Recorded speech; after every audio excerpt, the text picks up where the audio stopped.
Hey nerds, welcome back to Nerd News. I'm gonna stay down, and today we're gonna be reviewing Spider-Man PS4. There's no better feeling than swinging around a city that you've known and loved all your life. With a story that's original and interesting, this game has exceeded my expectations in too many ways to count. I mean, I bought a fucking PS4 just to play this one game, so it better be good. Now, I may be a little biased about the story because I love Spider-Man in general, but I think this story is perfect for people who have read every Spider-Man comic and for people who have never heard of Spider-Man. Basically, what I'm saying is that the game is amazing. Get that? Because the amazing... Anyway, Marvel gave Insomniac full reign on what kind of story they wanted to tell. Since this game isn't tied down to any movie, comic book, or TV show, it can tell any kind of story. Peter Parker struggles with his worlds colliding in this game, and that's the main conflict. Spider-Man has to help citizens of New York, while Peter Parker has to help save his world in his own right. But when those worlds collide, it's hard for the masked vigilante to save everyone, while people need Peter Parker's help by himself. Spider-Man plays a bit of a mentor role in this version. Miles Morales needs someone after a traumatic event. He needs both Peter Parker and Spider-Man to help him get through this. Since this version of Spider-Man is older and more experienced, he's kind of like an Obi-Wan role. We need more of someone in our shoes, someone who is relatable, someone who's never experienced this stuff. Personally, in my experience with Miles Morales, this character is an off-brand of Peter Parker, which is unnecessary because we already have Peter Parker. But in this, Peter is grown adult and Miles is a mentee like us. Kinda. I don't know. The game leads for more stories to be created with more Spider-Man allies and villains that we know and love. More games, which is very expensive, but I'm excited for. Back on the Miles thing, I love Miles Morales now in this game. He's such a cool character. He's such a kid like us. Now let's move on to the gameplay. As I said at the beginning of the video, there is no better feeling than swinging around a city that feels lived in and authentic to the real life version. Since I am from New York, I wanted to see a real, detailed version of the city. The game does that and more. It gives us every single historical landmark while also giving us some Easter eggs and references to every single Spider-Man and Marvel property. You'll see Avengers Tower, Doctor Strange's house, Oscorp, everything. For example, instead of the charging bull in Manhattan, we actually see Lockjaw, the teleporting dog from the Inhumans. Remember that Inhumans TV show? Yeah, you shouldn't. The people in New York City are amazing. They will talk to you either with excitement for being the hero of New York, or they will talk to you with hatred because J. Jonah Jameson convinced them that you're a menace. Now let's talk about the swinging. Some may say it's the main appeal of this game. This mechanic really helps the feeling of being Spider-Man. Now, I never played Spider-Man 2, which is considered the best web-swinging mechanic of all time, of all Spider-Man games. But this new version feels very sleek, and I probably only had 2 hiccups throughout my entire gameplay session, which was 30 hours. The combat feels familiar to the Batman Arkham series, but it's challenging and different enough to consider its own thing. Now, I should say at the time of this recording, I have 100% everything before the DLC came out, every achievement, everything to do. But I want the feeling, I want to go back and play this game just to swing around the city. That's how good this web mechanic is. And just the feeling of swinging around the city as a masked hero, saving people, it's amazing. The mechanic is just outstanding. Now, I've talked about all the good things.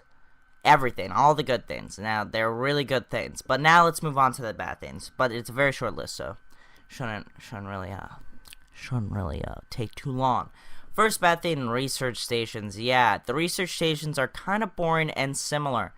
Now, what I mean by that is there are probably 15 research stations, averagely, and 3 of them had the same mechanic. I don't want to say mechanic again. Same point, basically, except just with a different word thing. Anyway, so if you don't know, you're supposed to be doing these research stations for Oscorp to help your best friend Harry. And basically, the 3 of them was, you have to swing through gas, and then decipher where the gas is coming from. They're coming from cars. You have to take a picture of the car, and that's the end of the mission. 3 out of 15 are the same. I just think that Insomniac could put more creative things and replace 2 of those with its own original thing.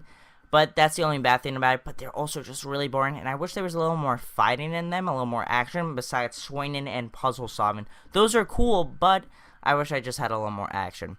Anyway, let's move on to the second bad thing, which is I wish Silver Sable was a more important character. Now, if you don't know, Silver Sable was introduced into this game. She was hired by Norman Osborn because of he was being attacked. Anyway, she was also on the hunt for Spider-Man, and then at the end of the game, Spider-Man and her have to work together. I'm not going to go too deep into spoilers, but they have to work together to save something, and then there's this heroic moment where Silver Sable and him have like a bonding experience. I didn't really feel that, but then she has to go away like to rethink her life, and then it's kind of weird where you guys land off. Are we still good? Are we friends, or like are we enemies? Because that's how confusing it was.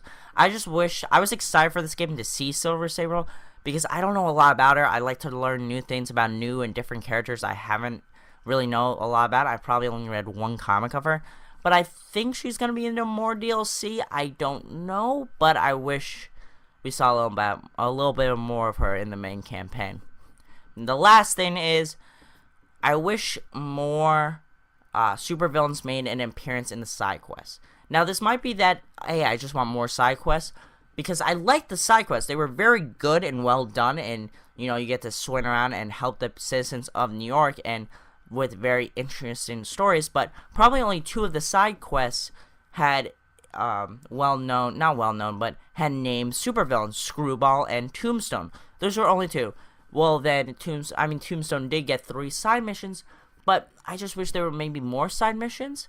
You know, the Batman Arkham series basically has every single character because, you know, Two-Face isn't in the main story, Penguin isn't in the main story most of the time. I'm talking about Arkham Knight right now, but they still fit them into the side quest in an interesting, dynamic way. I don't know, maybe we should have seen like the Lizard or something, Mysterio. I know those are big name hitters, but I wish we just got to see some more. That's my wish list on that. Also, Taskmaster, I liked his challenges. I really liked the dynamic of that.